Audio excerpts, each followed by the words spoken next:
There's the fortress. You ready? Let's go!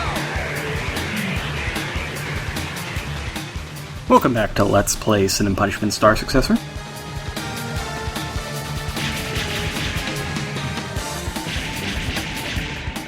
If these opening enemy formations are looking a little bit familiar to you, then it's probably because you've played a Gradius game ever.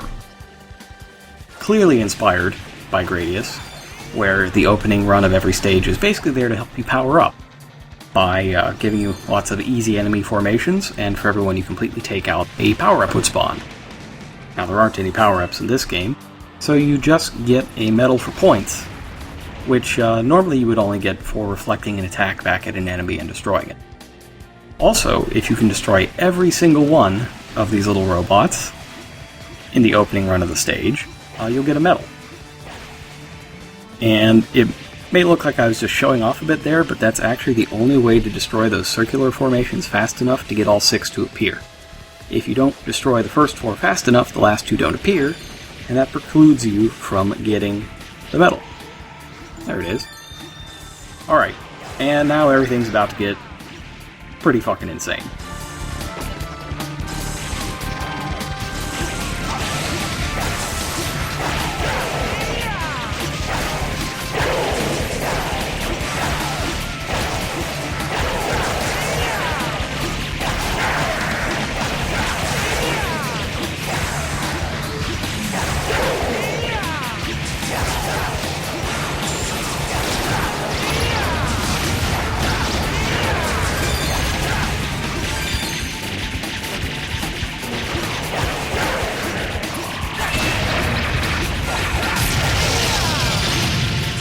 I'm pretty sure all of the mutants and missiles in this section kind of gives you the idea here, but this is where the game really starts to take no prisoners. The mutants are best dealt with a pair of melee slashes. The ninjas are quite hardy. The best way to take them out is a charge shot, but you don't get to use those quite as often as you might like, especially with the number of ninjas the game is going to begin to throw. Mobile platforms are also best taken out by a charge shot, but also take plenty of damage from melee attacks. Their reversible laser strategies are very obnoxious. And because regular ninjas aren't enough, here are some lightsaber stilt ninjas.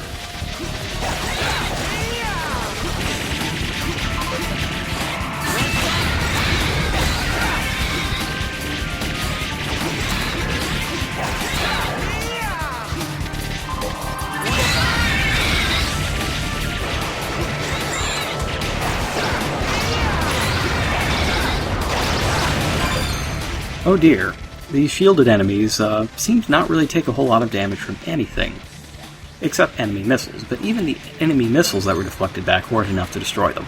Fortunately, there's the big enemy missile, and that's enough to at least take out the shields, not so much the ninjas. Ninjas are very hardy.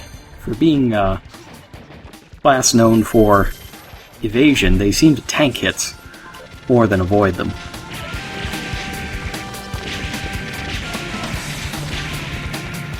This entire area, as you can see, is very heavily inspired by Gradius, and if you'll recall, a lot of that's because Treasure is made up of former Konami employees that once worked on Gradius. In fact, they even worked on Gradius 5. But here's something that they couldn't do in Gradius 5. Yes, these rolling bullet farms can, in fact, be used as giant bouncing tires of death to take out mutants. And that's amazing.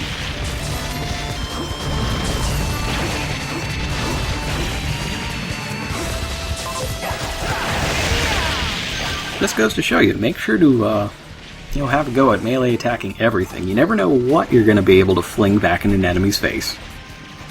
And is that enough lasers for you? It's more than enough for me. Don't worry, if that wasn't enough lasers for you, this stage has got you covered.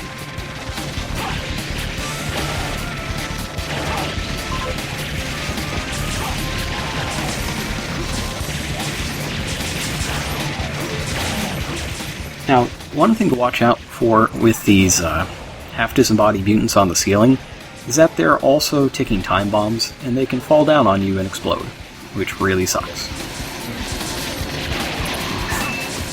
These wheels are a neat feature, actually. You can temporarily shut down their lasers or flamethrowers by destroying the spouts, but then they just rotate for a bit and put out new ones.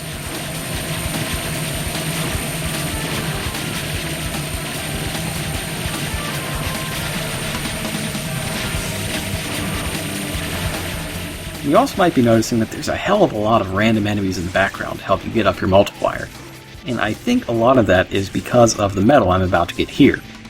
Basically, as far as I can tell, as long as your multiplier is at times 16, when you destroy that last mutant, you get a medal. Alright, on to the first boss, Guardian 11.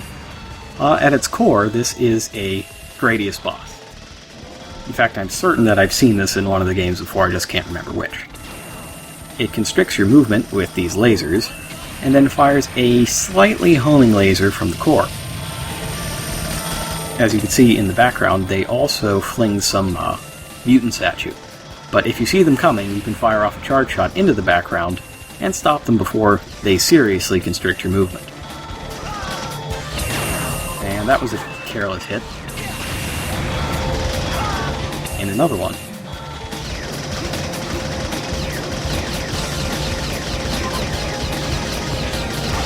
This attack, you basically just follow the safe spot around. Just move up and down, and you'll be fine.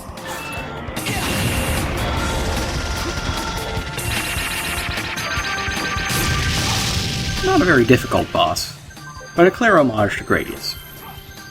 And I'm okay with that.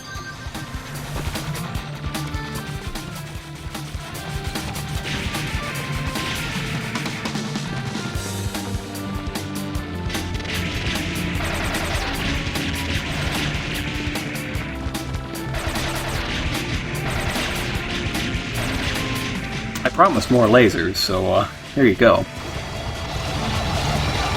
But I forgot to mention the spiky grinder death metal blade things. That's going to chase me throughout this next section of the level, and it puts you between metal blades and even more lasers. You have to hold this off, but also at the same time move the background pieces to block off the lasers. It's not really that difficult, but the first couple times you play this stage, it can feel really overwhelming. On the plus side, the metal blade grinder thing is a lot slower than you might think. Or at least in terms of how quickly you can move. And while you can destroy it, much like those giant blue ships from the second stage, and the giant green eels in the third stage, they will soon be replaced from behind with another giant grinder thingy. This is the real tricky segment when it comes to the grinder things. The 3 continuous lasers make it kind of difficult, especially when the grinder thing from behind can potentially encroach upon the background grinder thing that you need to move along. You definitely need to prioritize the one in the background, otherwise you're going to be eating a ton of damage from lasers trying to dodge through them. I mean, you can get through them, but you're going to take about 2 hits on average unless you can dodge straight into the middle one. As far as I know, there's no way to just dodge them completely without using the other thing as a shield. And it's fortunate that there are more of these enemies to help you get your multiplier up, but also because you get a medal at 800 kills. The second one comes at 1100. And I've also gotten a medal before by deflecting a bunch of gears into ceiling enemies, but I haven't gotten it in a while. I'm not exactly sure what the trigger for that is.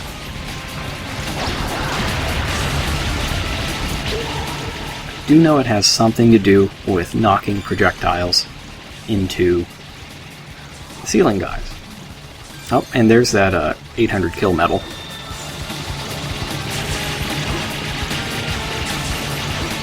This is actually a really good level for getting some pretty high scores. I think the highest one I've seen was like 87 million points. I'm not quite that good, and that's done on hard mode, which has more enemies to deal with. But it's really friggin' impressive.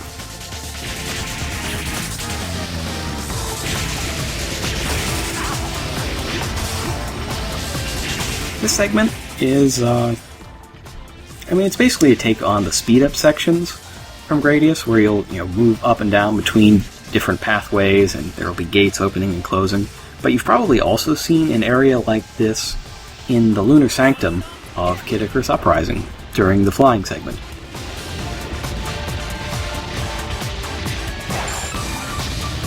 This section is actually pretty easy. You want to hit the red missiles back at the launchers. Might take a while to get there, though, because those things are jetting.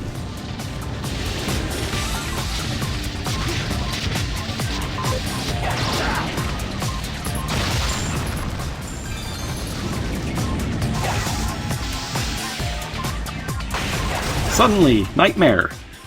These mutants remind me a lot of the Nightmare from Metroid Fusion.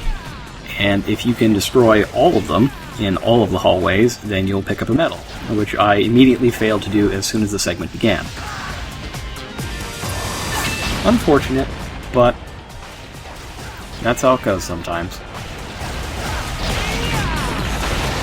Also, much like when you dealt with the eels in the previous stage, time slows down a bit when they appear to give you a chance to destroy them.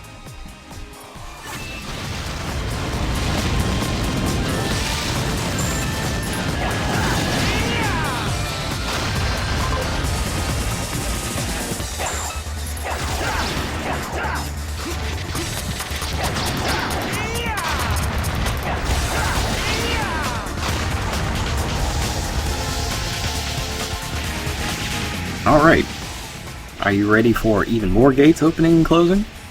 This section gave me absolute hell the first time that I played through the game, mainly because my reaction times were not very sharp.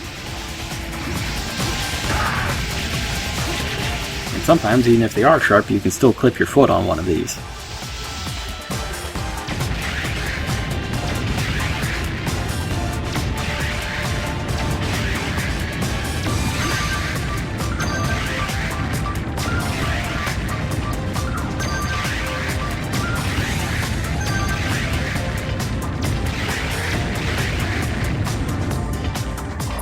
Alright, we are almost to the next boss. But first, there's plenty more bullets to dodge.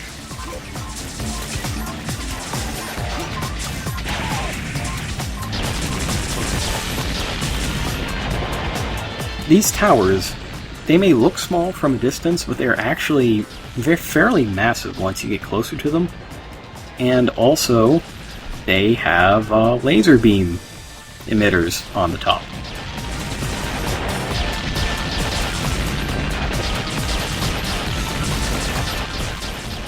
While you can destroy them by destroying the top first, you get more kills if you shoot them from the bottom up.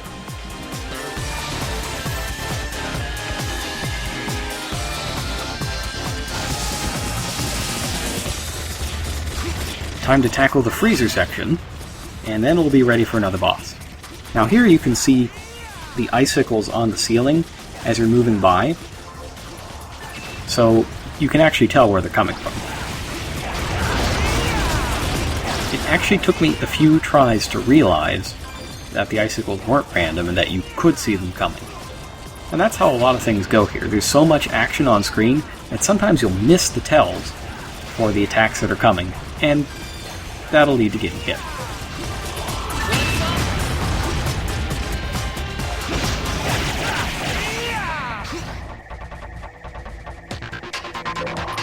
Alright, time for Guardian 17.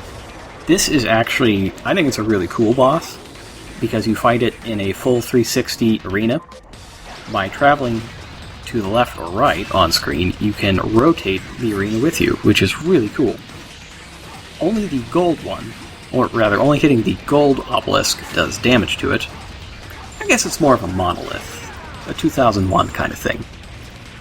However, if you can destroy all of the gray monoliths, in addition to the gold one, before time runs out, you get a medal for it.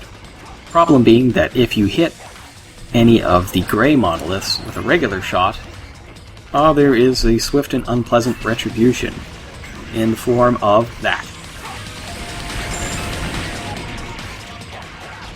Fortunately, these meteor-type things are projectiles that you can hit back at the boss, which is something that you might not realize, considering that they look almost exactly the same as the strafing lasers, which you definitely cannot hit back.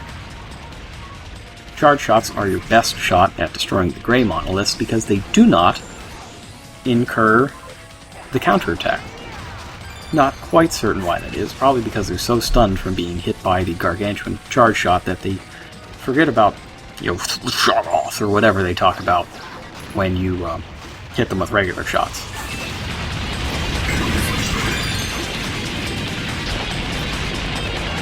Another interesting thing that I don't think I pointed out before, but I may have shown in one of the videos, is that if you take out a boss when there are, I think it's less than 1 second left, but it might be less than 3, you get a special bonus for destroying the boss at the last second. Which, honestly, I should wait for here.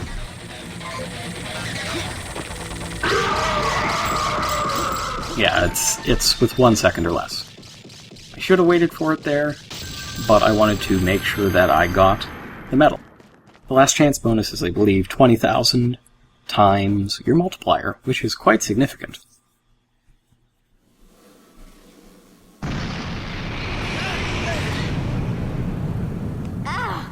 Finally! I thought you'd never show up. What? You're Issa, right? Hi there. My name's Hibaru. I hear you're quite the fighter. They say you used to fight the boss to a draw in sparring. Let's see what we've got here. Your face isn't that bad. And your fashion sense is certainly interesting.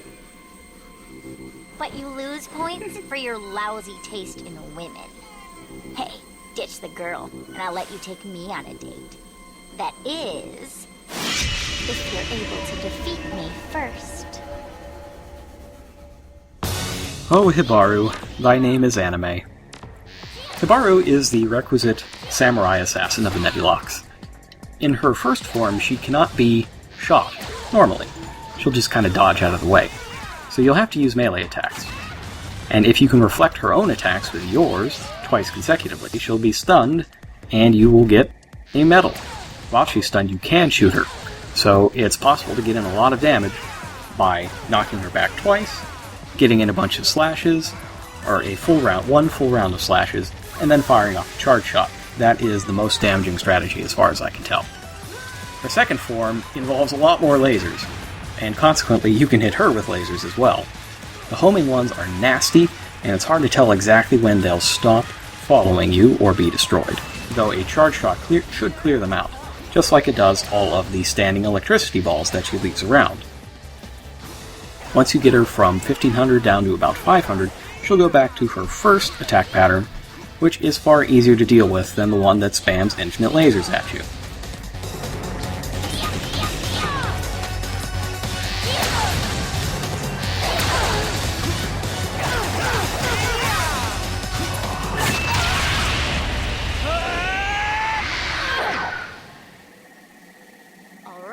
Alright, you win. Wow. You really are something else. Uh-oh. I think we may have been a little too noisy. Our roughhousing woke up the little guy. Well, gotta scoot. Wait! How is it that you're waiting for us at every turn? How are you tracking our movement? Silly boy. Don't you see? The creators are always watching.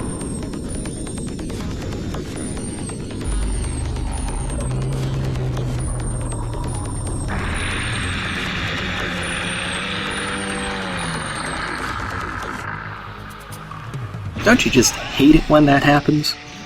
I know I do. You might recognize this ugly son of a bitch from the US box art. This is the Horror Keeper, and you cannot hurt him without help, at first. During this first stage of the fight, you can hurt him by reflecting back any of his projectiles. But you also have to tangle with him while you deal with the many enemies, lasers, and obstacles presented as you scroll up the screen.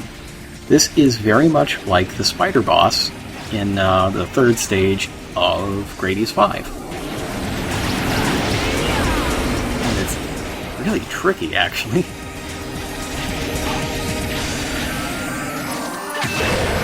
I mentioned that the game doesn't pull any punches at the start of the stage. I think filling every possible elevation and angle of attack with lasers during a boss fight counts as pulling no punches.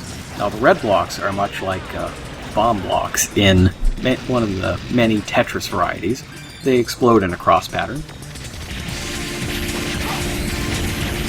See also Bomberman, which is another Konami game, isn't it?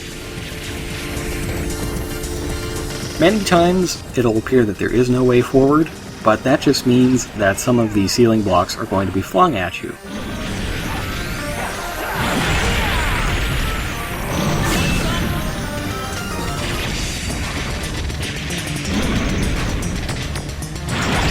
And of course, you can also bat back his little chain morning star thing, which is pretty awesome.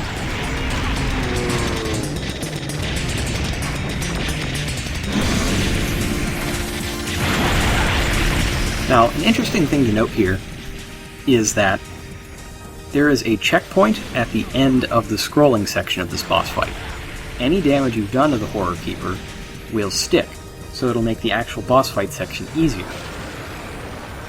However, if you were to die to the actual boss fight itself, when you restore from the checkpoint, he'll be at full health, because you will not have done this part.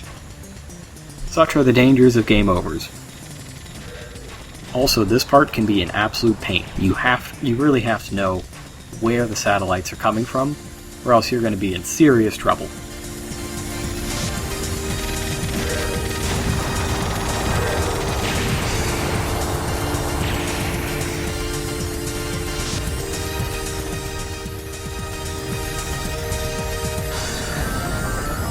Alright, with all that cleared out, it's finally time to take on the Horror Keeper. And the first thing to do is to dodge the arena being created.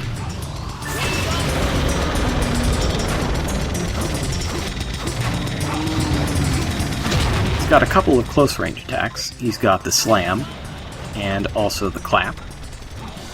Not that clap. Get your mind out of the gutter. You can summon more blocks from the ceiling, and also destroy them with this segmenting laser attack. He'll also throw down bomb blocks, which are unfortunately only deadly to you since he's in the background. And it is to your advantage to destroy as many of the blocks that he summons as possible, because he's mainly doing them to constrict your movement. Though you will get hit, or rather, you will take damage if you get hit by them.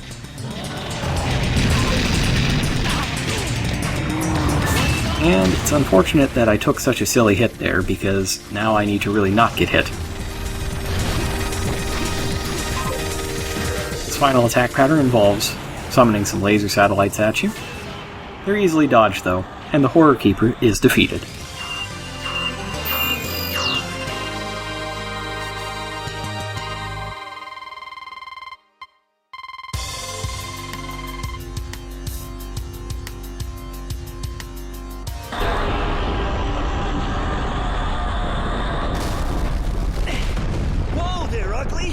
Chill out!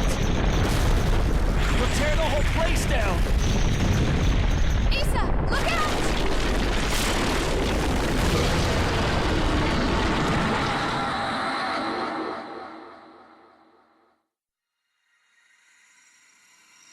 Where am I?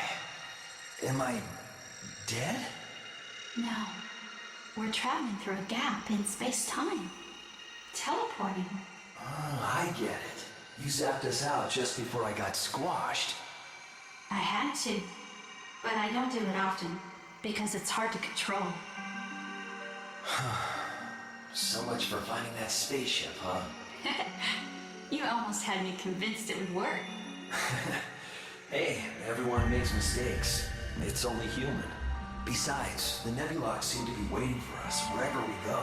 Yeah, maybe the creators really are watching us. I guess we have no choice then. It's time to face the creators' lackeys head on. Okay. Next up, Mount Fuji. Wait. Something's not right. Next up, Ninja Gaiden-esque.